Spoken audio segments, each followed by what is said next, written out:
Story 1. And by that, I mean never trust a single source. If you see something concerning, check what multiple sources are saying about it. Story 2. I see a story or report on Reddit, Twitter, Instagram, TikTok, Google, Apple News, etc. Then I look at multiple sources and always try to find the primary or original source if it is not a widely reported story. Story 3.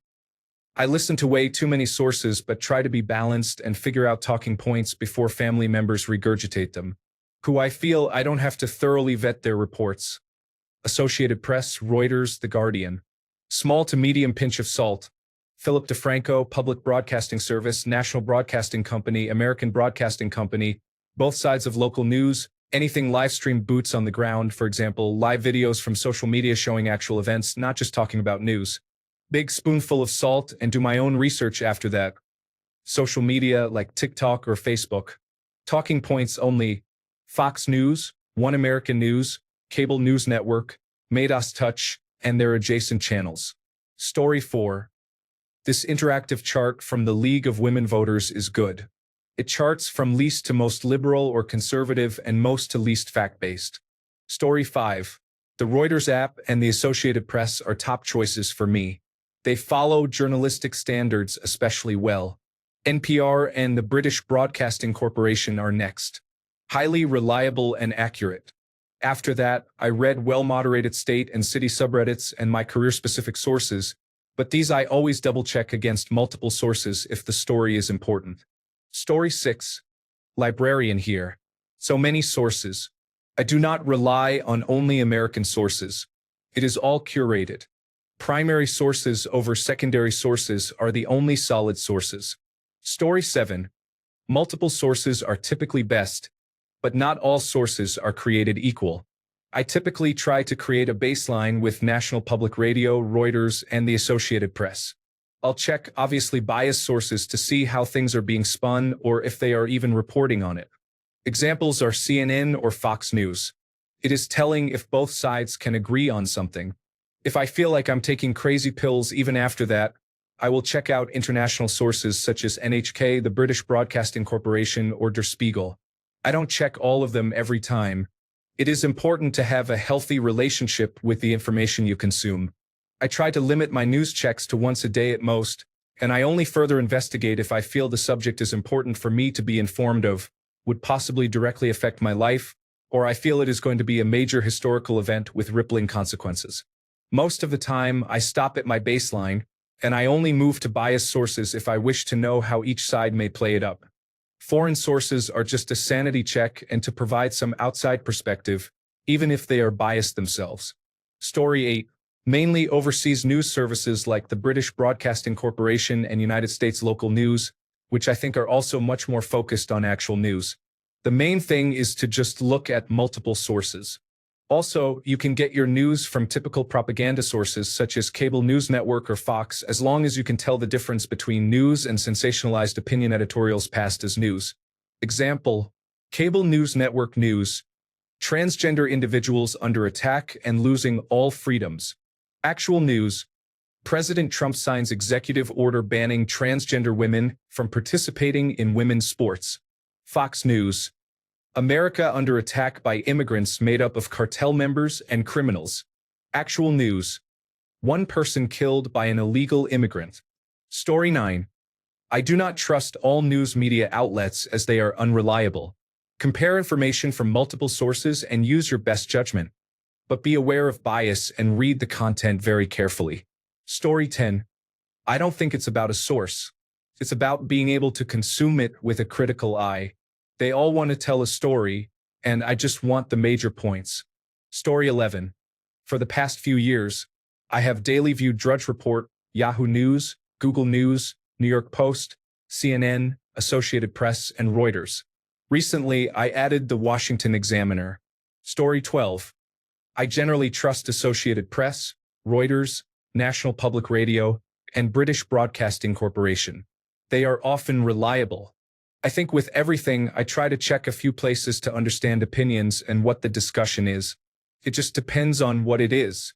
I'll stay subscribed and follow sources or subreddits I don't care for just to try to ensure I am exposed to more than one narrative. It's too easy to fall into a bubble or echo chamber. Story 13, NHK. Japanese-run media outlet. Dry, to the point, shaky, unedited videos free of bias and opinions. It's like, today this happened. This person said this. That is all. Perfect. Story 14, many sources.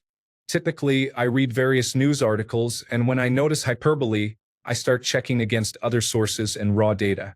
I also read a lot of foreign coverage. With any United States coverage, you will get some partisan spin. We haven't had reliable news in ages.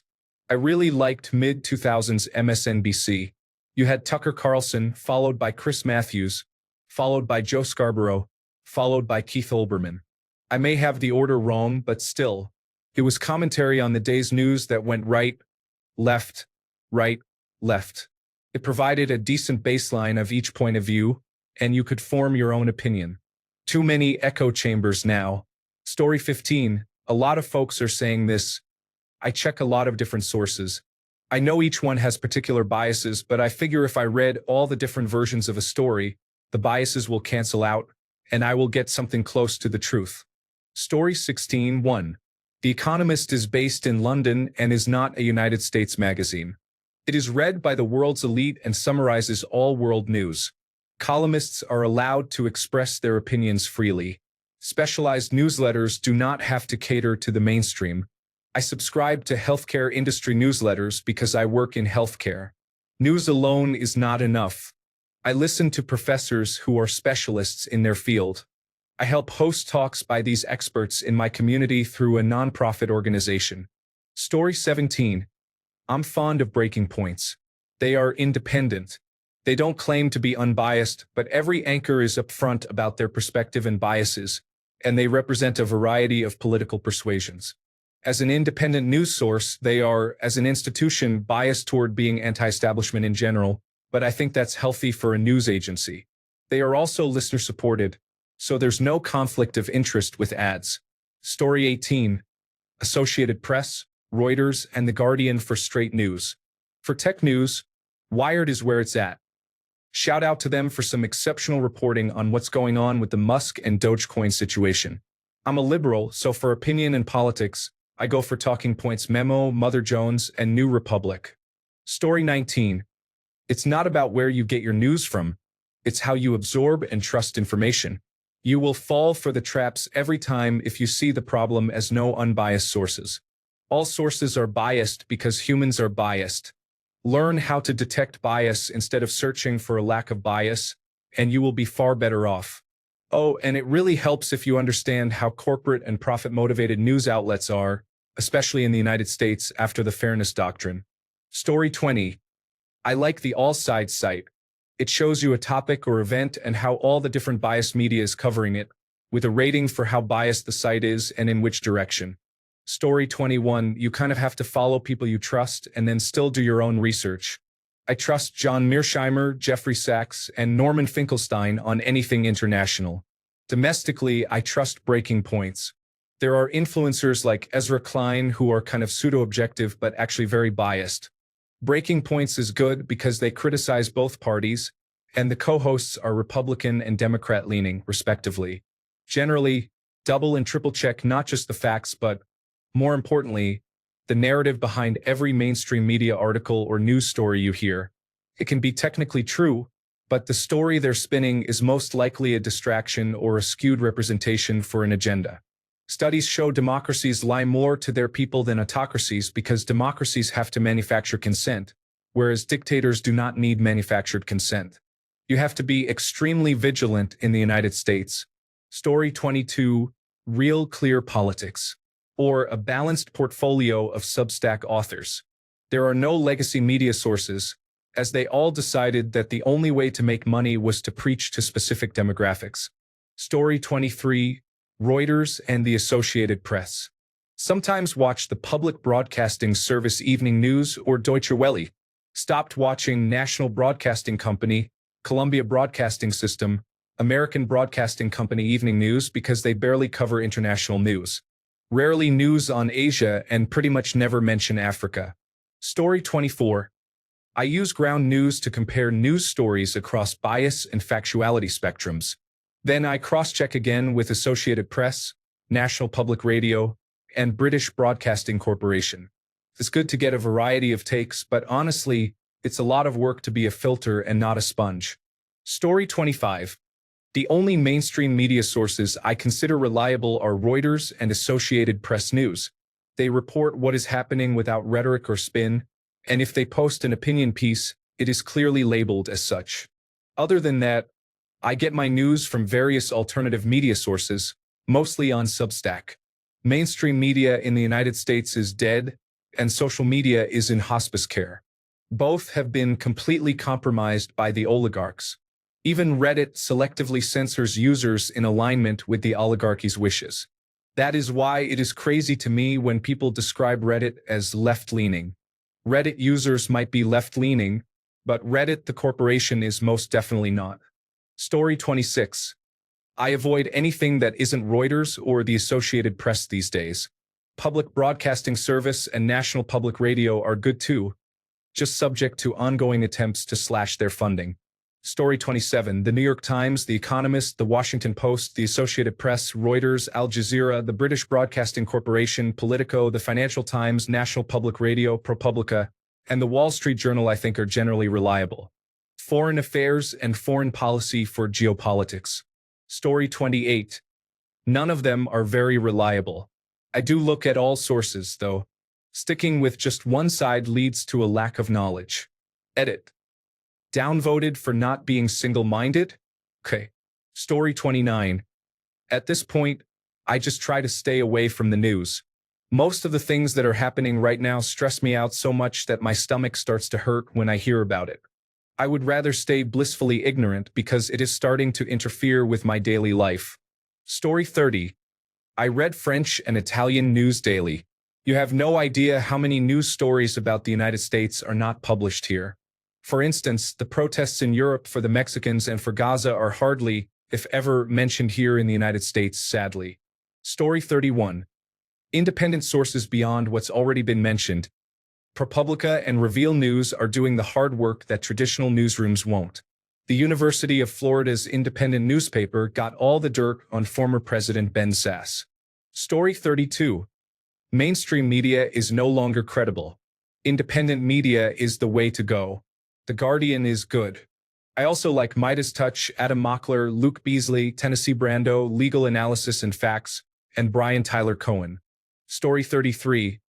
Associated Press, Reuters, Business Insider, The Guardian, The Hill, NPR, Newsweek is not terrible, just have to cross-check them occasionally, but they have been getting better.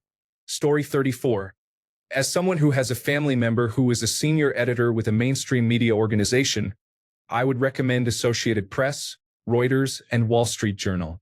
Even he would say to always compare multiple sources, as most of the others are biased on one side or the other, where opinion pieces masquerade as facts or the news is edited to lead the reader in one direction or another. Never read it. Story 35. A combination of about 24 sources, both major media outlets like The Guardian and Reuters, as well as newsletters and blogs from people who actually know what they are talking about.